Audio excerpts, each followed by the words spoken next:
अथर्वशीर्षम् ॐ श्रीगणेशाय नमः।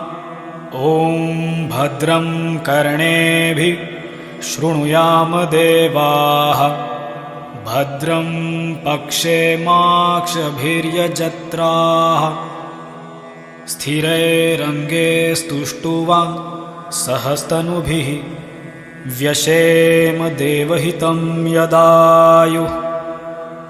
ॐ स्वस्ति न इन्द्रो वृद्धश्रवाः, स्वस्ति नः पूषा विश्ववेदाः, स्वस्ति नस्तार्क्ष्यो अरिष्टनेमिः, स्वस्ति नो बृहस्पतिर्दधातु। ॐ शान्तिः शान्तिः शान्तिः। ॐ नमस्ते गणपतये, त्वमेव प्रत्यक्षं तत्त्वमसि, त्वमेव केवलं कर्तासि, त्वमेव केवलं धर्तासि, त्वमेव केवलं हर्तासि, त्वमेव सर्वं खल्विदं ब्रह्मासि, त्वं साक्षादात्मासि नित्यं। ऋतं वच्मि सत्यं वच्मि, अवत्वमाम् अववक्तारम् अवश्रोतारम् अवदातारम् अवधातारम् अवानुचानमवशिष्यम् अवपश्चात्तात् अवपुरस्तात् अवोत्तरात्तात् अवदक्षिणात्तात् अवचोद्ध्वार्तात् अवधरात्तात् सर्वतो मां पाहि पाहि समन्तात्। त्वं वाङ्मयस्त्वं चिन्मयः, त्वम् आनन्दमयस्त्वं ब्रह्ममयः, त्वं सच्चिदानन्दाद्वितीयोऽसि, त्वं प्रत्यक्षं ब्रह्मासि, त्वं ज्ञानमयो विज्ञानमयोऽसि। सर्वं जगदिदं त्वत्तो जायते, सर्वं जगदिदं त्वत्तस्तिष्ठति, सर्वं जगदिदं त्वयि लयमेष्यति, सर्वं जगदिदं त्वयि प्रत्येति। त्वं भूमिरापो नलो निलो नभः, त्वं चत्वारि वाक्पदानि, त्वं गुणत्रयातीतः, त्वमवस्थात्रयातीतः, त्वं देहत्रयातीतः, त्वं कालत्रयातीतः, त्वं मूलाधारस्थितोऽसि नित्यं, त्वं शक्तित्रयात्मकः, त्वां योगिनो ध्यायन्ति नित्यं।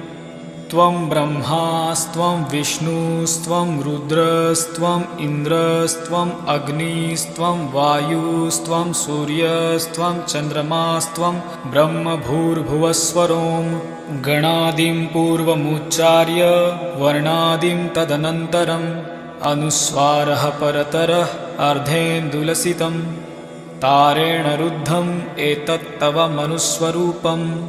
गकारो पूर्वरूपम्, अकारो मध्यमरूपम्, अनुस्वारश्चान्त्यरूपं, बिन्दुरुत्तररूपं, नादः सन्धानं संहितासन्धिः।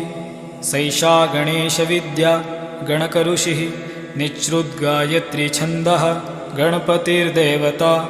ॐ गं गणपतये नमः। एकदन्ताय विद्महे वक्रतुण्डाय धीमहि, तन्नो दन्ती प्रचोदयात्। एकदन्तं चतुर्हस्तं पाशमङ्कुशधारिणं, रदं च वरदं हस्तैर्बिभ्राणं मूषकध्वजं, रक्तं लम्बोदरं शूर्पकर्णकं रक्तवाससं, रक्तगन्धानुलिप्ताङ्गं रक्तपुष्पैः सुपूजितं, भक्तानुकम्पिनं देवं जगत्कारणमच्युतम्। आविर्भूतं च सृष्ट्यादौ प्रकृते पुरुषात् परम्, एवं ध्यायति यो नित्यं स योगी योगिनां वरः।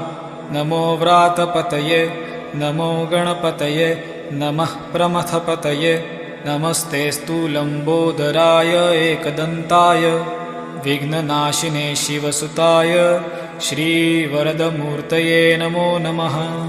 एतद् अथर्वशीर्षं योधिते, सः ब्रह्म भूयाय कल्पते, स सर्वविघ्नैर्न बाध्यते, स सर्वतः सुखमेधते, स पञ्चमहापापात् प्रमुच्यते। सायं धियानुदिवसकृतं पापं नाशयति प्रातर्धियानो रात्रिकृतं पापं नाशयति सायं प्रातः प्रयुञ्जानो अपापो भवति सर्वत्राधियानोपविघ्नो भवति धर्मार्थकाममोक्षं च विन्दति इदम् अथर्वशीर्षं शिष्याय न देयं यो यदि मोहाद्दास्यति स पापीयान भवति सहस्रवर्तनात् यं यं काममधिते तं तमनेन साधयेत् अनेन गणपतिम् अभिषिञ्चति स वाग्मी भवति चतुर्थ्या मनश्रन जपति स विद्यावान भवति इत्यथर्वणवाक्यं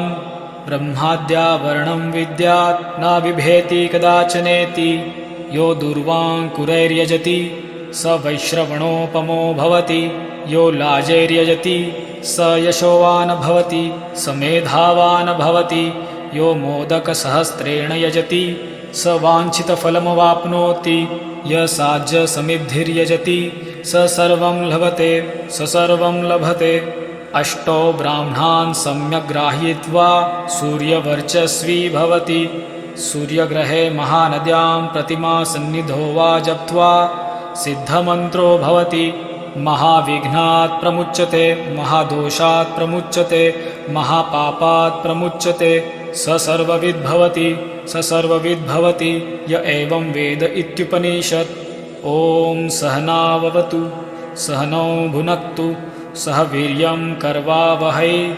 तेजस्विनावधीतमस्तु मा विद्विषावहै ॐ शान्तिः शान्तिः शान्तिः।